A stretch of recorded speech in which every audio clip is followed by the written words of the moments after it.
Hi, I'm Carlton, and this is another episode of The Serving Effect, where we spotlight everyday heroes who are transforming lives and building a stronger, more connected community. We're going to bring you stories of individuals and organizations who are coming together, loving on people, lifting them up and encouraging, and showing the power of when we all come together to serve each other. So whether you're actively serving now, or you need some encouragement to serve, or maybe you just need one practical idea to get you started today, you're in the right place. Today we have Alan Dickinson. We met Alan several months ago, maybe 6 months ago. Yeah. Really impressed by him. So why don't you tell us a little bit about yourself? Oh, my goodness. Well, first of all, Carlton, thank you for giving me the opportunity to be here. As you said, I'm Alan Dickinson. I am an attorney by the day. Try not to hold that against me too much. I have been practicing law for 20 years, or 25 now, excuse me. And so I have the privilege of being affiliated with some amazing people, my colleagues at Clarity Legal Group in Chapel Hill. We are an estate planning firm that does nothing but estate planning, elder law, and special needs planning. There are 5 attorneys dedicated solely to that, and we are growing fairly quickly in that regard, so there'll be more of us soon. But it is our entire focus is on serving individuals and families who want to make sure that they leave a legacy. They want to make sure that they don't leave a mess for their families, and that they take advantage of the planning strategies and tools that are available to them to make sure that the people that they want to be in control are in control when they're no longer able to make their own decisions. The people that inherit from them, we avoid as much government taxes as possible. We avoid as much cost as possible. We avoid we talk to them, of course, about charitable giving to church and congregations and other important 501c3s.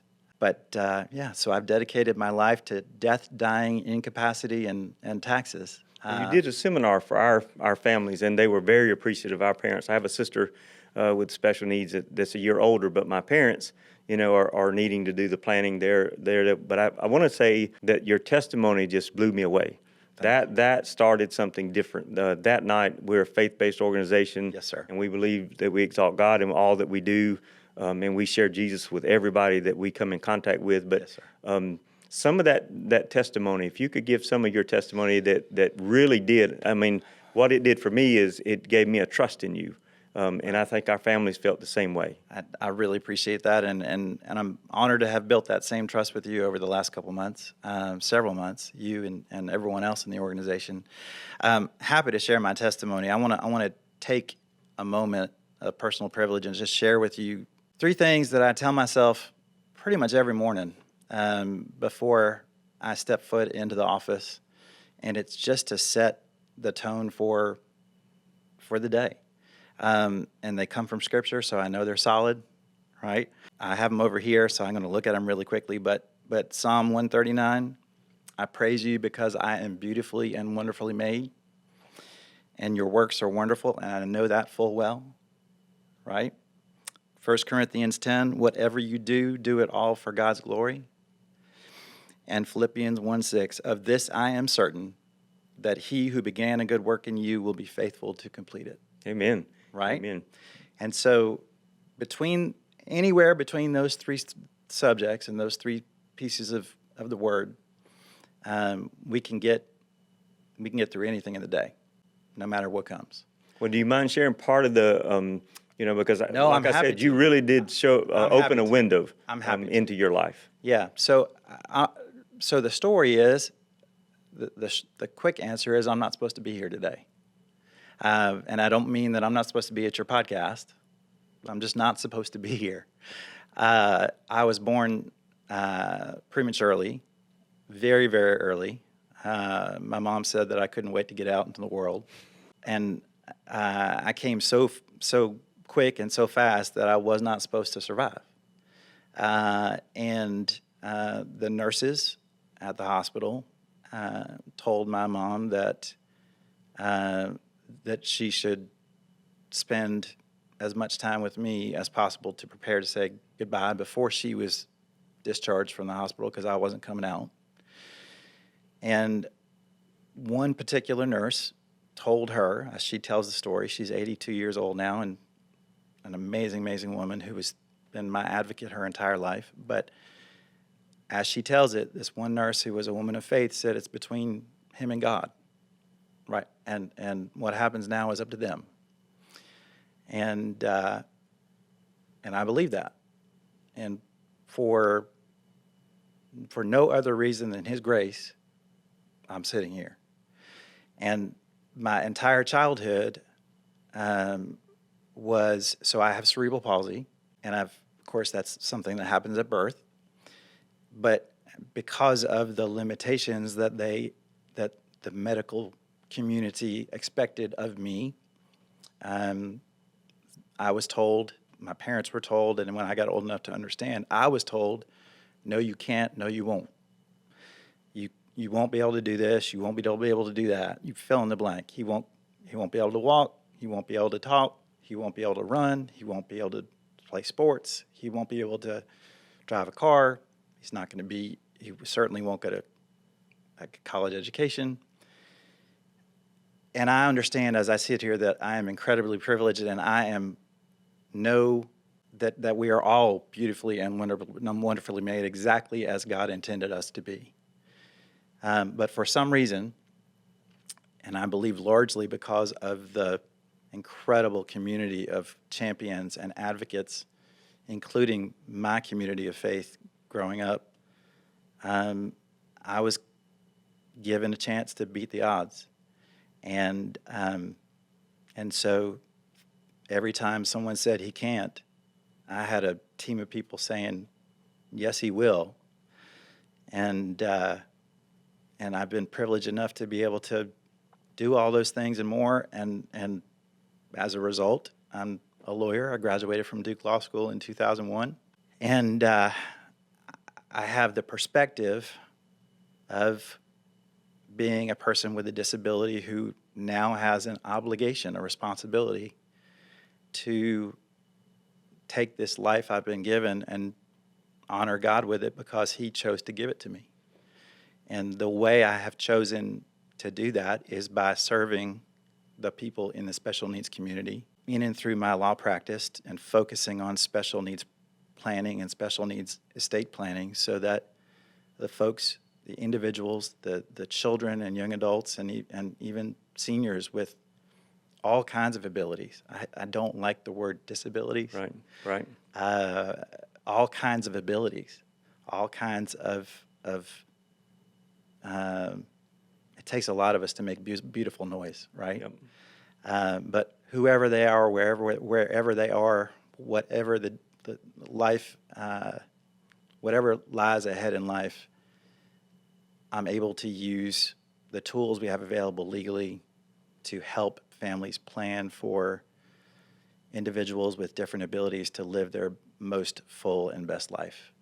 And I feel like, among other ways, that is my way of giving back to God for the life that I've been given.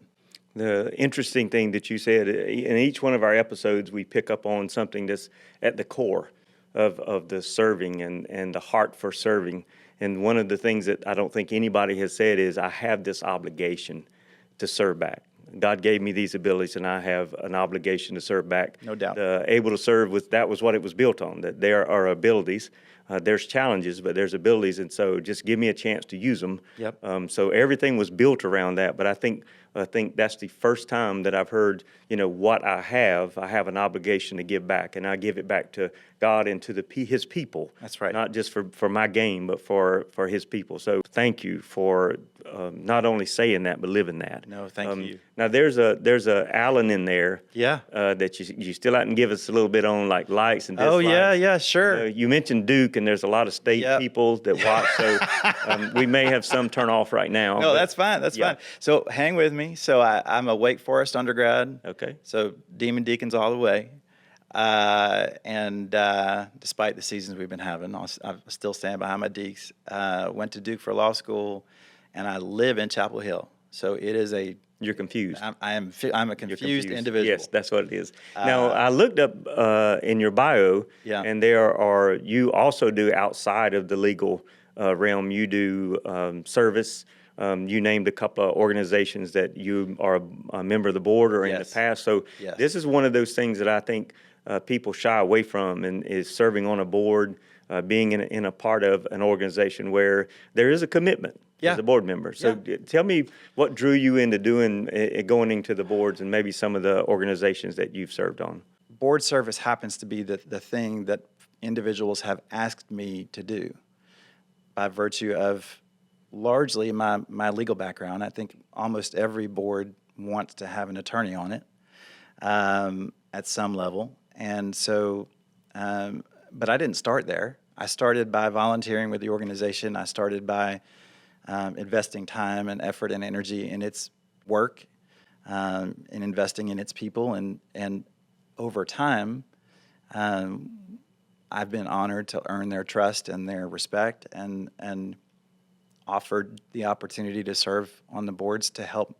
move the mission of the organizations forward, and that's a beautiful and wonderful thing. So for currently, that is B3. In Chapel Hill. B3 stands for Being, Belonging, and Becoming.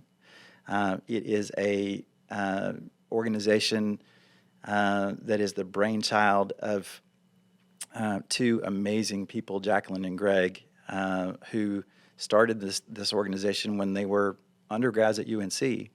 But they train young adults with disabilities to be baristas.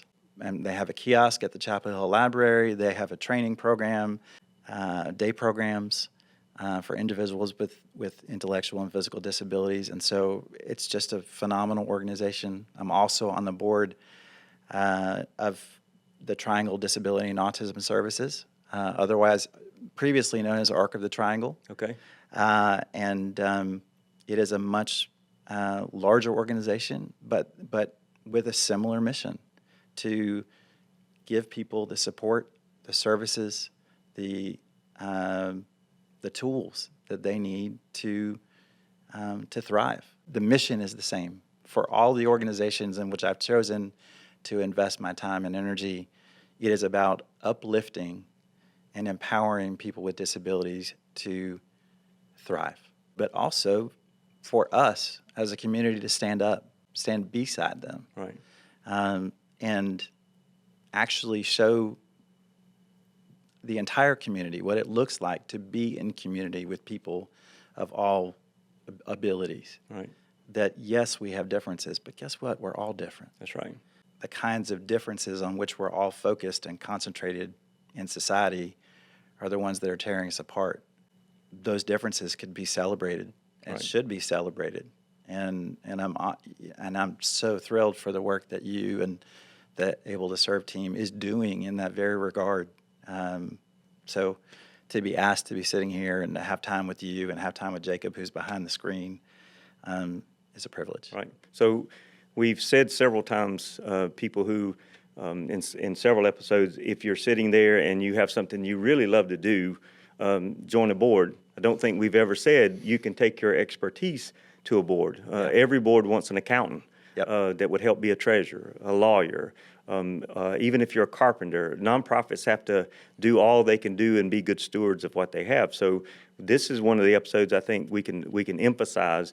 Take something that you're trained in, an expertise, and carry it to a board who really needs it. I mean, every board needs people who are in professional jobs. We need people with hearts, a great mixture of a board, because your board can make or break you. Oh, absolutely. They need to be there. They're admins. They're ones that oversee. And so you need all that mixture. And I think boards struggle with the expertise, the professional people, right? Because there is a commitment, and even civic organizations are having a hard time now getting people to be involved with, because there is a commitment. Sure. So thank you for sharing that. Another way that you can take whatever you're passionate about in a job that you have and carry it to a nonprofit who desperately needs that service on their board, that expertise. So that's another thing that I think this episode would bring out, is that if you're sitting there and you're saying, I don't know what I'm going to do, or I'm not sure what I like to do, and there's so many things, share your expertise. There's so much in what you just said, because as humans, many of us are hesitant to invest until we feel like we know exactly what we're supposed to do or exactly where we're supposed to be. And that's a stalling effect. It may not be intentional. It may be intrinsic. We may not realize it. But because we're waiting for that right moment or that right thing or what, and I use that in air quotes, right? For those of you that can't see me, the right thing is, in fact, who knows what the right thing is. Right. Our life, our lives, everyone's life is a mission, right? That's the way I see it anyway. We're all, the time we're given is a mission. The world around us is the mission field. I'm going to start preaching now, right? Well, I'll raise my hand. And in my line of work, I'm constantly talking with people every day about their legacy. I'm constantly talking with people about what is the legacy that you want to leave behind. And I'm doing it in the context of estate planning because that's when people are thinking about mortality and where they want oftentimes where they want their resources to go, right, at the end of their life. Whether it's to family members or organizations or a combination of the two, they're thinking about what legacy do I want to leave when I'm no longer on this earth. Right. I think one thing you brought out that has been a common thread, you said my mom was my advocate. Oh, sure. And so every person we've had on throughout all the podcasts we've done is it started with, I saw my mom serving in church. I saw my dad working with the optimists on the baseball field. Yep. So it really does involve. So if you're a parent, is that there are opportunities for you to rise up and raise kids who want to be volunteers, and kids can volunteer very early. Absolutely. In a lot of things. So absolutely. That was a key point that has been the common thread through all. If I didn't say, my father has left us quite some time ago, but because I believe his spirit is still here, and I don't want him to come back and visit me for the wrong reason, I have to acknowledge that he was very much a part of that same model. He was a wonderful, wonderful man. But yes, my parents collectively, as along with so many other champions that I don't have time to name, set that groundwork for everything that was to come. Now, if an Alan is sitting out there watching, yeah, and needs to hear something that inspires him to serve, yeah, what would you say to Alan? The thing that, and I wrote this down, so forgive me for looking down, but I made some notes, okay? But the thing that, as I reflected on coming here to talk today, it's asking yourself, I would encourage everyone to ask yourself, what is my legacy? Not what do I want my legacy to be? What is my legacy? Right here, right now, while I am living, breathing, and I'm privileged to be on this earth, what is my legacy? And if you know it, amazing. If you don't know it, spend some time thinking about it. Spend some time praying about it.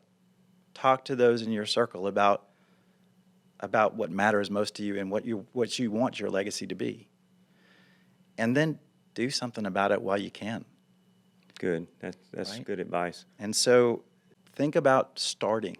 Think about what a small step would be to start sculpting a small piece of that legacy now. Be willing, right? All throughout Scripture, God uses people who maybe don't know what they're doing, right? They don't know why. They don't know how. But God says, go do it. And they do it because they're willing. And so be open, be willing. If you can, do it with a cheerful heart because God glorifies that. But don't wait for that perfect thing. Just get out there and try. We hear a lot of stories from friends in the faith community where I went on one mission trip.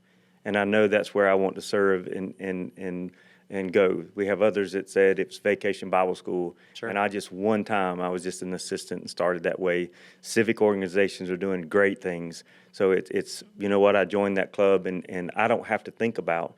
The Rotary does a barrage all year long of different projects, even joining other Rotary clubs, the Civitans, the same thing. Right. So it'd be very easy to get involved with a group of people. Sure. You know, if you need that encouragement, to join a group of people in the faith community or a civic organization and get started, and then you begin to see things that you really are passionate about. I think a lot of us get to a point where we love serving as long as it's serving. Sure. It doesn't matter what it is. That's it doesn't matter. We want the outcome to happen, and there's a passion for a result. Right. And a lot of times, nonprofits, civic organizations do incredible work because they come together. This has been wonderful. You're right. There's a lot of things that come along with the definition of a lawyer. Yeah. Now I know two lawyers that I like. You're number two. Thank not you. number one. Thank you. No, I don't have to be one. I'm just glad to be among You're in there. them. Among You're in them. Yeah. But our families were very appreciative. I know they came to you afterwards, but there have been many that have talked about, needing to do something, and that's a really important thing for our families. If I might, if there is anyone who's listening to the sound of my voice, who's watching this online or just hearing the podcast, if you are in the Triangle and you know you need to do something, whatever that something is, whether it's just a plan for your family, whether it's a basic will, every good trust is about meeting the particular needs of the person for whom you're planning, okay?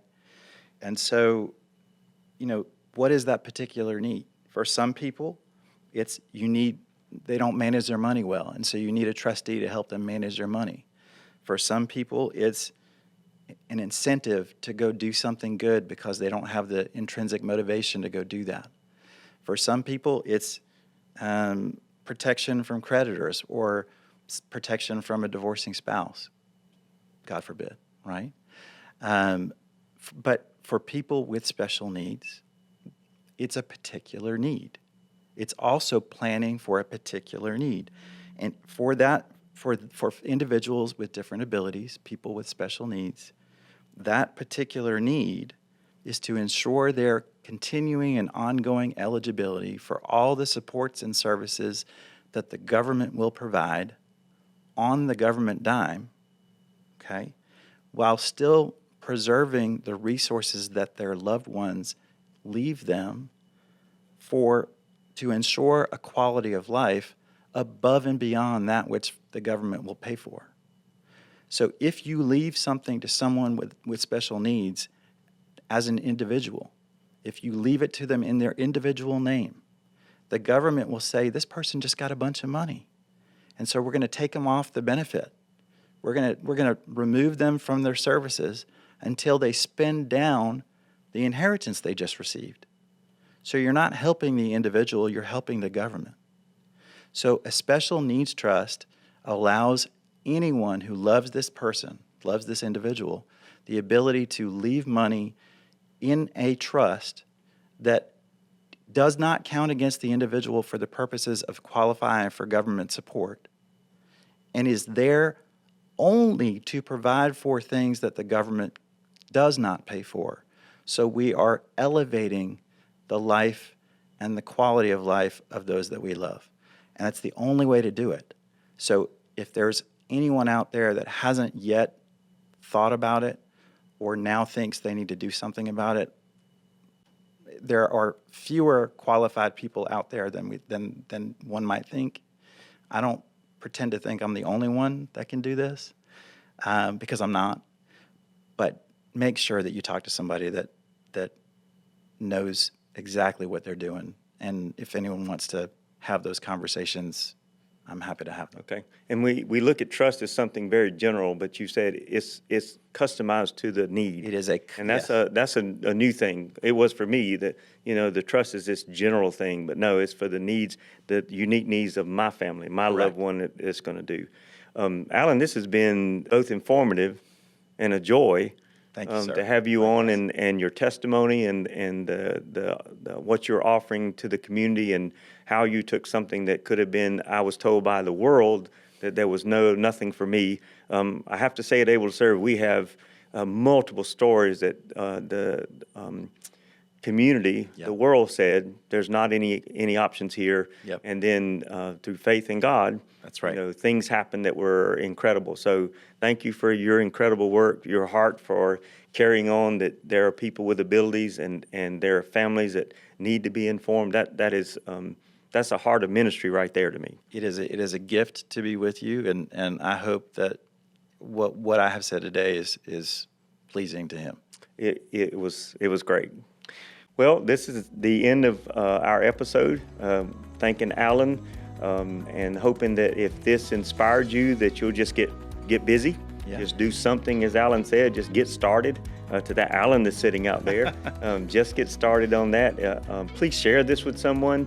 I know that this is information that you could share with others. Our families are networked very well.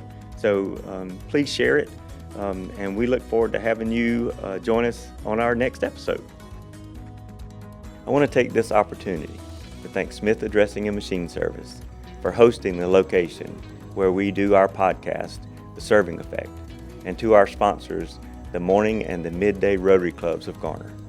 We want to thank you for giving us this opportunity to share in this podcast of how people can get involved in their community and make a difference in the lives of others.